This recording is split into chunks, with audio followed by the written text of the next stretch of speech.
अस्सलाम वालेकुम and welcome to fitness facts. आज मैं आपकी वो सब मैथ्स क्लियर करूंगा जो वेट गेनर और वे प्रोटीन को लेकर बनी हुई हैं, और जो भी आपके क्वेश्चन है वो आज सारे इंशाल्लाह क्लियर हो जाएंगे। अब वेट गेनर्स होते क्या हैं? देखें, अगर आपने वेट गेन करना है या आपने अपने वेट गेन करना है, मसल गेन कर रहे हैं आप, या उसके अलावा आप फैट गेन भी कर सकते हैं, सो उसमें आपको सबसे ज़्यादा एक चीज़ हेल्प करती है, वो होता है आपके वेट गेनर्स।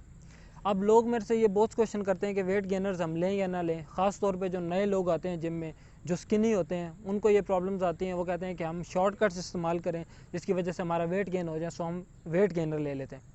अब आपको ये पता चल गया कि वेट गेनर होते क्या हैं। अब उनमें मैं आपको बताता हूँ कि उनकी कॉम्पोजिशन क्या है, वो बनते कैसे हैं, उनके मैक्रो ब्रेकडाउन में आपको करके बताता हूँ। वो होते हैं 80% आपकी शुगर आती है। यस, जो नॉर्मल शुगर होती है जो आपके घर में भी मिलती है, फ्रूट्स में आपको मिलती है, डिफरेंट टाइप की शुगर होती है, वो मैं आपको आगे चल के बताऊंगा। उसके बाद 20% उसके अंदर कार्ब्स या आपके प्रोटीन आ जाते हैं। सो इससे एक बात तो सीधी सीधी क्लियर हो जाती है कि ये हेल्दी नहीं है। अब कोई भी स्किनी इंसान जो नया नया जिम में आता है, वो सबसे पहले यही क्वेश्चन करता है कि हम क्यों ना वेट गेनर्स लें जिसकी वजह से हमारा वेट जल्दी से गेन हो जाए। जैसे मैंने आपको पहले बता दिया है कि इनकी कॉम्पोजिशन बहुत ख़राब है। 80% शुगर है जो आपको हर जगह से मिल जाती है, और 20% प्रोटीन्स के लिए आप उतना इन्वेस्ट कर रहे हैं, उसके वही आप अगर अपनी डाइट पे लगाएं, या मैं आपको आगे चल के प्रोसीजर बताऊंगा जहां आप वो यूज़ कर सकते हैं जो आपको सच में बेनिफिट देगा। अब वेट गेनर्स में क्या है कि आपको डिफरेंट टाइप की 80% शुगर मिल रही हैं।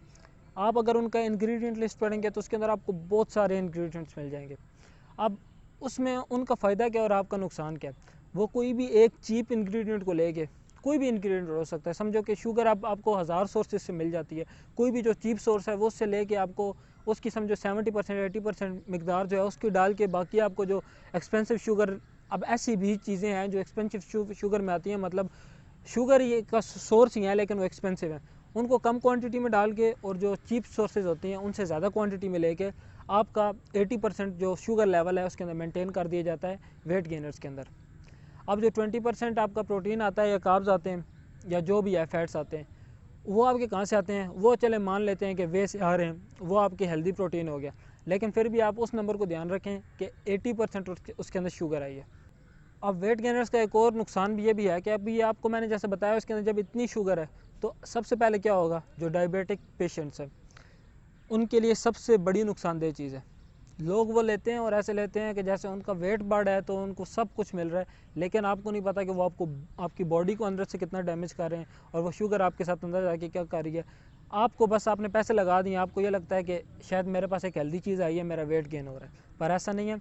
सो अगर आपको कोई भी पहले से प्रॉब्लम है शुगर से रिलेटेड, या आप शुगर इंटॉलरेंस के शिकार हैं, या कोई भी प्रॉब्लम हो सकती है, सो आप उसको अवॉइड ज़रूर करें। उसके बाद बात आती है कि उनकी जो सर्विंग साइज़ होता है, वेट गेनर्स की मैं बात करूँ, उनका सर्विंग साइज़ क्या होता है।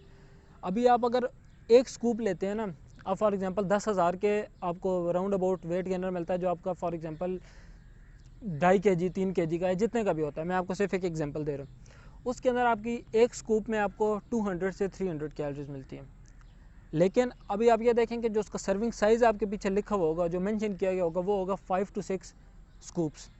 अब उससे क्या होगा कि आपको 1200 से 1300 1400 कैलोरीज तो मिल जाएंगी, लेकिन आप ये भी देखें कि वो अगर आपने 2.5 kg का वेट गेनर बाई किया है, सो उसके अंदर से आपने अगर एक वक्त में 1300-1400 कैलोरीज के लिए अगर आपने 5 से 6 स्कूप लेने हैं, तो वो आपका मैक्सिमम 1 से 2 हफ्ते चलेगा।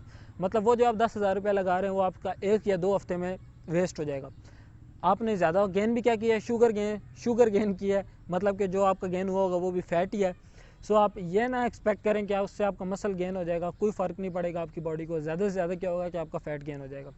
अब आपने मेरी उस बात पे तवज्जो देनी है कि 1200 से 1400 कैलोरीज अगर आपको उससे लेनी है वेट गेनर से, जो जिसके लिए आप वेट गेनर लेते हैं, सो उसके एक स्कूप में नहीं होंगी, वो आपको 5 से 6 स्कूप उसके कंज्यूम करने पड़ेंगे, तब आपकी वो कैलोरीज 1200 से 1300 बनेगी, जो आपकी डेली कैलोरीज में ऐड होकर आपको कोई बेनिफिट दे सकती हैं।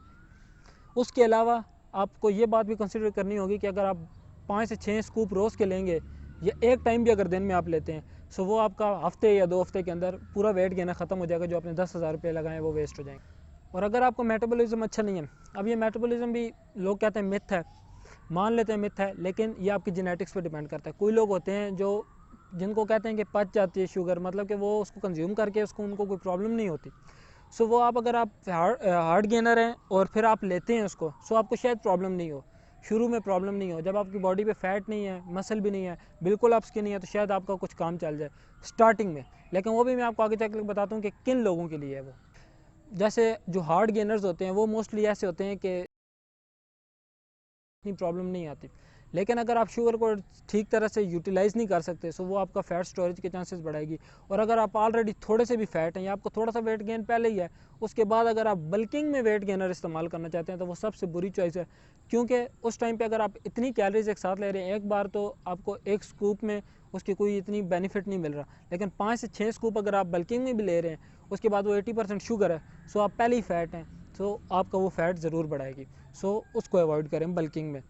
आप कौन ले सकते हैं, कौन लोग ले सकते हैं, जैसा कि आपको स्क्रीन की साइड पे नज़र आ रहा होगा कि ऐसे लोग वेट गेनर ले सकते हैं, लेकिन वो भी उस वक्त तक लें जब उनका थोड़ा सा वेट गेन स्टार्ट हो जाए, तो उसके बाद वो ज़्यादातर डाइट पे डिपेंड करें। अब आप स्टार्ट भी करते हैं तो आपको मोस्टली डाइट पे ही डिपेंड करना पड़ेगा अगर आप अपना हेल्दी वेट गेन करना चाहते हैं। तो अगर आप हेल्दी वेट गेन करना चाहते हैं तो मैं आपको एक रेसिपी बता देता हूँ इसी वीडियो में, जो आपको वेट गेनर से 10 गुना ज़्यादा बेनिफिट देगी और वो आपको उससे बहुत सस्ती पड़ेगी।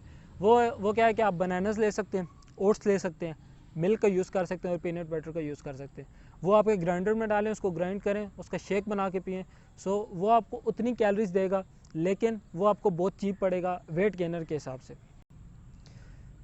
अब हमने वेट गेनर्स को वे प्रोटीन के साथ कंपेयर करना है। सो मैं आपको वेट गेनर्स की सारी बातें बता चुका हूँ, उसके साइड इफ़ेक्ट्स जो भी हैं, प्रॉब्लम्स उससे रिलेटेड जो भी हैं मैं आपको बता चुका हूँ। अब मैं आपको वे प्रोटीन के बारे में बताता हूँ। देखें, वे प्रोटीन ऐसा सप्लीमेंट है जो जिम के रिलेटेड या फिटनेस के रिलेटेड सबसे ज़्यादा पॉपुलर है। सो जितना एक चीज़ पॉपुलर होती है उतनी मिसकंसेप्शंस होती हैं, उतने मिथ्स भी बनते हैं। अब सबसे पहला मिथ जो मैं आपको सीधा सीधा क्लियर कर देता हूँ वो ये है कि क्या उसके कुछ साइड इफ़ेक्ट्स हैं। देखें, आप कोई भी चीज़ ले रहे हैं लाइफ में, एक अगर आप लिमिट से ज़्यादा लेंगे तो वो आपको साइड इफ़ेक्ट ज़रूर देगी, चाहे कोई भी चीज़ हो। अब अगर आप प्रोटीन को ज़्यादा कंज्यूम करेंगे, देखें कोई भी इंसान दुनिया में ऐसा नहीं है जो इतना प्रोटीन को कंज्यूम कर पाए इजीली कि उसको कोई प्रोटीन की वजह से प्रॉब्लम आ जाए, लेकिन फिर भी अगर आपकी किडनी में कोई प्रॉब्लम है और फिर भी आप उसको एक्सेसिव यूज़ कर रहे हैं, सो वो आपको प्रॉब्लम काज करेगा। लेकिन नॉर्मली केसेस में 99% केसेस में ऐसा कोई इशू नहीं होता। सो आपको वे प्रोटीन से कोई प्रॉब्लम नहीं होगी। और अगर आपको फिर भी कोई प्रॉब्लम है लेकिन आप उसको लिमिट में ले रहे हैं तो तब भी आपको कोई प्रॉब्लम नहीं फेस करनी पड़ेगी। अब मैं आपको बताता हूँ कि वे प्रोटीन बनता कैसे है, होता क्या।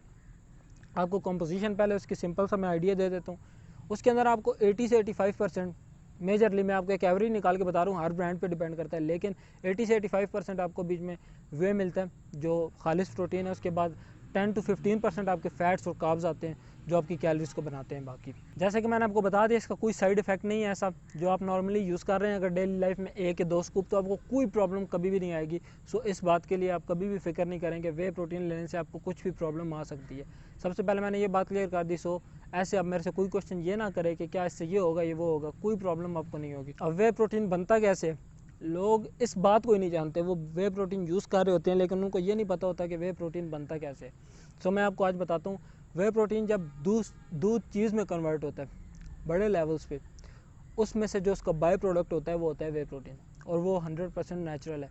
सो आपको इतनी बात से ये पता चल गया होगा कि वे प्रोटीन भी आपका दूध से बन रहा है। सो दूध नेचुरल है तो वे प्रोटीन भी जाहिर सी बात है कि नेचुरली है। अब वे प्रोटीन का और दूसरे जो प्रोटीन है उनका अगर मैं कंपैरिजन करूँ, देखें आपको अलग अलग सोर्सेज मिल रही है, चिकन मिल रहे हैं, एग्स मिल रहे हैं, बहुत सी सोर्सेज हैं प्रोटीन की भी। और उसके अलावा एक साइड भी आपका आता है वे। अब वे में और उनमें फ़र्क क्या है, देखें सब प्रोटीन ही होते हैं, वो सब आपको मसल बिल्ड करने में हेल्प करेंगे। सो ये बात नहीं है कि वे प्रोटीन से आपका जल्दी होगा या कुछ भी। एक फ़ायदा वे प्रोटीन का ये है कि वो जल्दी आपकी बॉडी डाइजेस्ट कर लेती है, वो ईजी टू डाइजेस्ट होता है। तो आपको जल्दी ब्रेक डाउन होकर आपकी जल्दी बॉडी को अमीनो एसिड्स प्रोवाइड करता है ताकि वो जल्दी रिकवर हो सके। अब वे प्रोटीन मैंने आपको बता दिया है कि जल्दी डाइजेस्ट हो जाता है। सो आप उसको कैसे यूज़ कर सकते हैं और क्यों यूज़ कर सकते हैं। देखिए, मैं आपको सिर्फ एक चीज़ के लिए वो रिकमेंड करूँगा कि अगर आपको अपने पूरे दिन की प्रोटीन इनटेक पूरी करने में प्रॉब्लम आ रही है, सो आप उसको कंज्यूम कर सकते हैं। लेकिन अगर आप वही प्रोटीन इनटेक अपने नॉर्मल फूड से कंप्लीट कर पा रहे हैं इजीली, आप इतने बड़े बॉडी बिल्डर नहीं हैं, आपको लीन फिजिक्स चाहिए, तो आप अपने फूड से उस प्रोटीन को पूरा कर पा रहे हैं, सो आपको वे प्रोटीन की भी ज़रूरत बिल्कुल नहीं है। अब ये मैं आपको क्यों बोल रहा हूँ, क्योंकि वो आपको कॉस्ट ज़्यादा करता है। उसके मुकाबले अगर आप वही पैसे फूड पे लगाते हैं सो आपको ज़्यादा प्रोटीन मिल सकता है, लेकिन वो जल्दी डाइजेस्ट हो जाता है तो लोग उसको लेते हैं। पोस्ट वर्कआउट में यूज़ करते हैं कि हम वर्कआउट के फ़ौरन बाद उसको यूज़ करेंगे ताकि हमारी बॉडी जल्दी रिकवर हो सके। देखें, ये सब मिथ है। आपको कोई ज़रूरत नहीं है कि पोस्ट वर्कआउट में जल्दी से आपको प्रोटीन शेक ही लेना है। उससे कोई फ़र्क नहीं पड़ेगा कि आप वर्कआउट के बाद कोई चीज़ कंज्यूम कर रहे हैं या 2 घंटे के बाद कंज्यूम कर रहे हैं, उससे कोई आपको फ़र्क नहीं पड़ेगा। इस मिथ को अपने दिमाग से निकाल दें कि पोस्ट वर्कआउट में आपको जल्दी से कोई प्रोटीन शेक चाहिए। आप वे प्रोटीन को सिर्फ पोस्ट वर्कआउट में नहीं ले सकते, पूरे दिन में आप किसी टाइम पे भी उसको कंज्यूम कर सकते हैं। रात को भी ले सकते हैं, सुबह उठ के भी ले सकते हैं, दिन को भी ले सकते हैं। वर्कआउट के पहले बाद में कोई फ़र्क नहीं पड़ता। मैंने आपको जैसे पहले बताया है, एक चीज़ मैटर करती है कि आपके पूरे दिन में प्रोटीन इनटेक जो है वो पूरी होनी चाहिए। अब अगर आप अफोर्ड कर सकते हैं तो गो विद इट, उसमें आपको कोई प्रॉब्लम नहीं होगी। इस बात की मैं आपको गारंटी दे के कह सकता हूँ कि आपको उसके रिलेटेड कोई प्रॉब्लम नहीं होगी। हाँ, यह डिपेंड करता है कि आप अच्छे ब्रांड का लें, एक ऑथेंटिक सप्लीमेंट लें, ना कि कोई भी आप बाज़ार से ले लें जो आपको पता भी नहीं है कि उसके अंदर क्या चीज़ डली हुई है और उसके अंदर प्रोटीन भी कितना है, कॉम्पोजिशन उसकी क्या, आपको कुछ नहीं पता। सो एक ऑथेंटिक ब्रांड से अगर आप प्रोटीन लेते हैं सो आपको कोई प्रॉब्लम नहीं होगी इस रिलेटेड। अगर आप अफोर्ड कर सकते हैं सो गो विद इट। और अगर आप ये समझ रहे हैं कि प्रोटीन लेने से आपकी बॉडी बन जाएगी, सबसे पहली बात, कभी भी ऐसा नहीं होगा। सिर्फ डाइट करने से आपकी बॉडी नहीं बनेगी। सिर्फ डाइट करने से आपको हर चीज़ का ख्याल रखना पड़ेगा। आपकी ट्रेनिंग अच्छी होनी चाहिए, आपका रेस्ट अच्छा होना चाहिए, आपकी डाइट परफेक्ट होगी तो ही आपको जो रिजल्ट्स चाह रहे हैं वो आपको मिलेंगे। अब एक सबसे बड़ा मिथ जो वे प्रोटीन के रिलेटेड है कि जब आप उसको लेना छोड़ देते हैं तो प्रॉब्लम्स होती हैं, ये होता है वो होता है। कुछ भी नहीं होता। एक बात मैं आपको भी बता दूं कि अगर आप वे प्रोटीन ले रहे हैं, 1 महीने आपने लिया, आपने अफोर्ड कर लिए, 2 महीने कर लिए, 3 महीने नहीं कर पा रहे, सो एक आपको चीज़ का ख्याल रखना है कि जो आप प्रोटीन अपने वे प्रोटीन से ले रहे थे वो कहीं और से अपने फूड में ऐड कर लें। Simple is that. उसके अलावा आपको कोई प्रॉब्लम नहीं होगा। अगर आप वो छोड़ भी देते हैं तो भी कोई प्रॉब्लम आपको नहीं होगा। सो इस मिथ पे आप बिल्कुल यकीन ना करें कि वो जब आप लेना छोड़ देंगे तो आपकी फ़िज़ीक ख़राब हो जाएगी, ये हो जाएगा, वो हो जाएगा। कुछ भी नहीं होगा। होप सो आपको ये कंपैरिजन पसंद आया होगा। इससे मैंने कोशिश की है कि वेट गेनर से रिलेटेड और वे प्रोटीन से रिलेटेड जो भी आपके क्वेश्चन हैं उनको क्लियर करूँ। फिर भी अगर आपको कोई क्वेश्चन है तो आप मुझसे पूछ सकते हैं, लेकिन ये बातें आपको याद रखनी है। ये बातें आपको कहीं और शायद ना पता चलें। ये मैं आपको सिंपल वर्ड्स में बताई हैं कि आपको वेट गेनर से दूर रहना है सिंपली। और वे प्रोटीन अगर आप अफोर्ड कर सकते हैं और आपने अपनी दिन की इनटेक को पूरा करना है तो गो विद इट, ज़रूर जाएँ। सो इंशाल्लाह हम मिलते हैं नेक्स्ट वीडियो में। टिल देन, अल्लाह हाफिज़।